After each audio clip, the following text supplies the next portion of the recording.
पिता और पुत्र और पवित्र आत्मा के नाम पर आमीन। सामान्य काल का चौथा रविवार। प्यारे भाइयों और बहनों, कलीसिया के परिवार होकर आज के वचनों के द्वारा प्रभु हमें यह बुलावा देते हैं कि धार्मिकता का जीवन जीकर एकता स्थापित करें। हमारे बीच में कई बार परिवारों में बंटवारा होता है और यह सुसमाचार के लिए बाधा लाती है। परिवार के हर एक सदस्य ने बेहतर रूप से जीवन जीकर एक दूसरों की सेवा करते हुए आज्ञाकारी बनकर परिवार को एक महान अर्थ प्रदान होता है। और इसी परिस्थिति में यदि हम हमारे परिवारों में कोई दुख तकलीफ या कोई ऐसी घटना के द्वारा परिवार अशांति का मार्ग महसूस करता है, तो उन समस्याओं का परिहार ढूंढकर हम पुनः उस परिवार की एकता को बनाए रखने की कोशिश करते हैं। इसीलिए जब हमारा परिवार बढ़ता है, वो प्यार की निशानी के ओर बढ़ता है, ईश्वर के कृपा का अनुभव करता है। और इसके द्वारा हम कह सकते हैं कि हम सच्ची में हमारे परिवार को एकता के मार्ग पर ले आते हैं। तभी तो हम आज के दिन कह सकते हैं, क्रिस्त में प्यारे भाई और बहनों, इस आधुनिक जीवन में, इस वक्त और इस हालचाल में हम कई बार देखते हैं कि हमारे बीच में ही कहीं अनुबंधित घटनाएं हो जाती हैं, कई प्रकार के दल उत्पन्न होते हैं, जिसके द्वारा हम हमारे क्रिस्तीय मूल्यों को भूल जाते हैं। हम लोगों ने शिक्षा पाई है और इस शिक्षा के अनुसार हम मनन चिंतन भी करते हैं, और कहीं हमें ऐसा लगता है कि यह शिक्षा सही है, लेकिन उस शिक्षा को क्या हम हमारे पवित्र बाइबल के अनुसार रखते हुए मनन चिंतन करते हैं? यदि हम अपनी शिक्षाओं जो प्राप्त की है उसके साथ साथ चलना है, तो शायद हम गलत होंगे। पवित्र बाइबल की उन वाक्यों को याद करते हुए क्रिस्त में प्यारे भाई और बहनों, उस मार्ग पर जाना ही सहज हमें लगना चाहिए। और तभी तो हम कह सकते हैं कि हम प्रभु यीशु में एकता का अनुभव करते हुए अपने परिवारों को स्थापित करते हैं। एकता की शिक्षा या एकता का मार्ग हमारे क्रिस्तीय जीवन के लिए एक महत्वपूर्ण घटना है। प्रभु के उन वचनों को याद करते हुए उसके मार्ग पर चलने के लिए आज यह बुलावा देखकर हम ये भी कह सकते हैं, क्रिस्त में प्यारे भाइयों और बहनों, हम बहुत अच्छे तरीके से प्रार्थना करते हैं, एक दूसरों की सेवा करते हैं, एक दूसरों को एकता के बारे में एक अच्छा सा भाषण भी दे सकते हैं, लेकिन इन सब चीज़ों में यदि हम प्रभु यीशु की एकता के मार्ग को नहीं देख पाते हैं, तो हमारा दिल घबरा जाता है, हमारा मन में अशांति फैल जाती है। और यदि हम उस एकता के मार्ग को देख सकते हैं, तो ज़रूर भलाई का, अच्छाई का और एकता का, न्याय का मार्ग को हम अपनाकर अपने परिवार को सजोए रखते हैं। आज के पहले पाठ में नबी जफनाया का ग्रंथ में हम पढ़ते हैं, अध्याय 2 पद संख्या 3।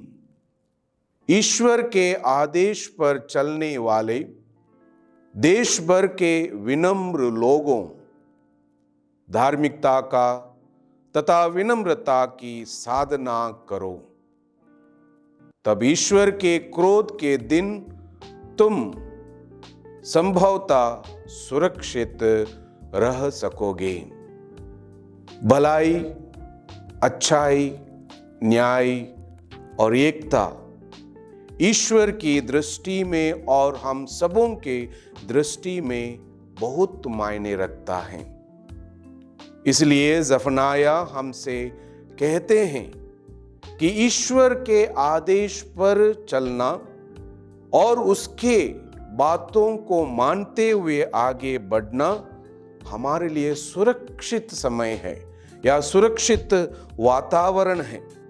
नबी लोगों को यह ज्ञान देते हैं कि यदि ईश्वर को ढूंढते हुए उनके आदेश पर हम चलें, उनकी बातों को हम मानें, उस बातों का हम पालन करें और उस पाठ को अपना बनाकर आगे बढ़ें, तभी उन्हें ईश्वर प्राप्त होगा, उन्हें ईश्वर सुरक्षित रखेगा। इन सब गुणों को या इन सभी आचरणों के द्वारा हम परिवार को एक मजबूत बना सकते हैं, परिवार को एकता में स्थापित कर सकते हैं। आज के दूसरे पाठ में हमारे लिए संत पौलुस कुरिन्थियों के नाम पे लिखते हैं और उसमें संत पौलुस हमसे कहते हैं कि ईश्वर ने हमें सच्चा क्रिस्तीय विश्वास के लिए चुना है। ईश्वर ने हमें एक सच्चा ईश्वरीय विश्वास के लिए चुना है। इसीलिए आज के दूसरे पाठ में पहला कुरिन्थियन संत पौलुस लिखते हैं, इस बात पर विचार कीजिए कि बुलाए जाते समय दुनिया की दृष्टि में आप लोगों में बहुत कम लोग ज्ञानी, शक्तिशाली अथवा कुलीन थे।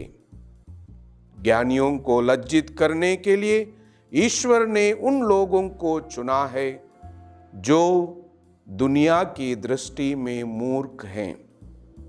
शक्तिशालियों को लज्जित करने के लिए उसने उन लोगों को चुना है जो दुनिया की दृष्टि में दुर्बल हैं।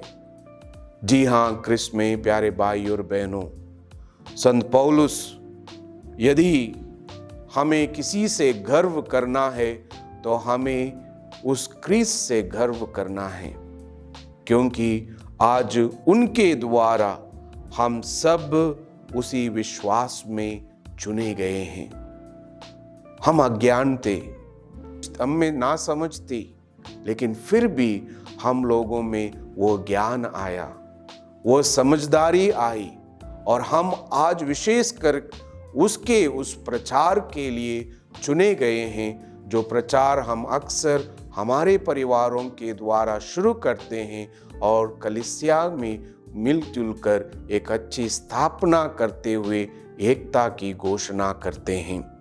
इसलिए इस विश्वास के लिए हम चुने हैं क्रिस्त में प्यारे भाई और बहनों, कि वह हमारी भलाई चाहता है, कि वह हमें पवित्र रखना चाहता है, कि वह हमें मुक्ति दिलाना चाहता है। और यदि हम कमज़ोर हैं या हमारी कमज़ोरियों के वजह से हम अक्सर चिंता करते हैं, परेशान हो जाते हैं, उन सबों को आइए हम हमारे कमज़ोरियों को प्रभु में रखते हुए प्रभु में वो ताकत पाएं। हमारी कमज़ोरियाँ प्रभु के समक्ष शक्तिशाली बनकर हमें वो प्रोत्साहित करता है कि हम सब चुने गए हैं। वही क्रिस्त हमारी पारिवारिक जीवन की एकता है, हमारे पारिवारिक जीवन की महानता है, हमारे पारिवारिक जीवन के लिए विशेष करके वो हमें एकजुट रखता है। तो आइए संत पौलुस के साथ हम उस विश्वास के लिए ईश्वर को धन्यवाद दें कि उन्होंने हमें बचाया, उन्होंने हमें एक नया स्थान दे दिया। आज के सुसमाचार में संत मत्ती हमसे कहते हैं 8 आशीर्वचन के द्वारा या धन्य वाक्यों के द्वारा हमें इस दृष्टि में जीने की एक शैली या जीने का एक तरीका हमारे समक्ष रखता है।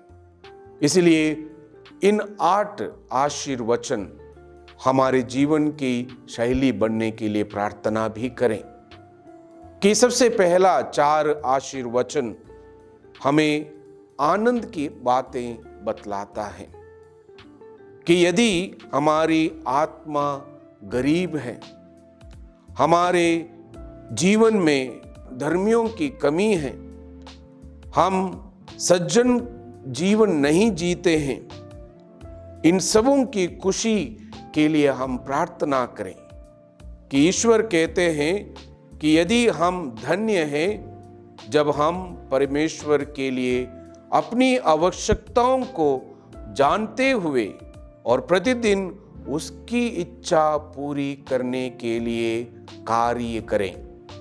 हम आनंदित होना चाहते हैं, हम खुशी मनाना चाहते हैं। यदि हम गरीब हैं, यदि हम निसहाय हैं, लेकिन आज हम प्रभु में आनंद मनाना चाहिए क्योंकि हमारा विश्वास मजबूत है। हम गरीब इसलिए नहीं कि हम हमारे आर्थिक परिस्थिति में हम गरीब हैं, हम गरीब इसलिए हैं कि हमारा विश्वास डगमगाता है। हमारे विश्वास को हम दूर रखते हुए अन्य कार्यों में डूबे रहते हैं, लेकिन हमारा विश्वास आज आनंदित मनाना चाहिए क्योंकि हमारा विश्वास ईश्वर के गुणों की प्रशंसा करती है। तत्पश्चात आने वाले और 4 धन्य वाक्य या आशीर्वचन खास करके हमें और आनंदित की बातें बतलाते हैं। दयालु, शुद्ध हृदय, शांति निर्माण करना या सताए जाए लोगों के साथ अच्छा व्यवहार करना, ये सब की खुशी के बात हमें बतलाती है।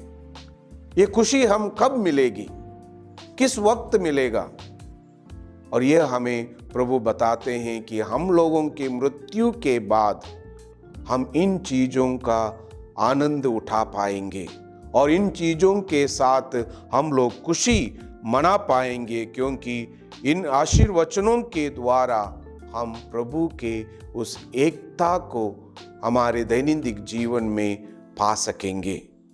इन आशीर्वचनों के द्वारा या इन आशीर्वचनों को जीतने के द्वारा ईश्वर को हम एक सम्मान देंगे, उसे धन्यवाद करेंगे, उसकी भलाई हम लगातार और अक्सर गाते जाएंगे और हम लोग भी व्यस्त रहेंगे दूसरों की भलाई के लिए, दूसरों में संबंध जोड़ने के लिए, दूसरों को प्यार करने के लिए और दूसरों को ईश्वरीय प्यार के नज़दीकपन का अनुभव करने के लिए।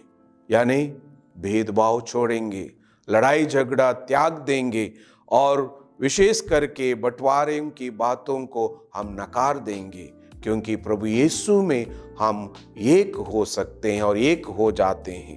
इसलिए आइए क्रिस्त में प्यारे भाई और बहनों, ये 8 आशीर्वचन क्रिस्तीय जीवन का मार्ग है या क्रिस्तीय जीवन की एक शैली है और इसके साथ साथ जीने के लिए प्रभु हमें सिखाते हैं या सीखने के लिए हमें बाध्य करते हैं। तो आइए जो यीशु क्रिस्त के जैसे जीने की कोशिश करें या यीशु क्रिस्त में और यीशु क्रिस्तियों में हम अपना जीवन को प्रकट करें ताकि ना केवल हम अपने परिवार में बल्कि हमारे क्रिस्तीय परिवार में तथा इस विश्व में एकजुट होकर एक सच्चा प्यार का भरा एक सच्चा अनुभव के द्वारा हम प्रभु यीशु क्रिस्त के प्यार को और एकता को एक धर्मियों के जैसे अपने आप को लागू कर पाए।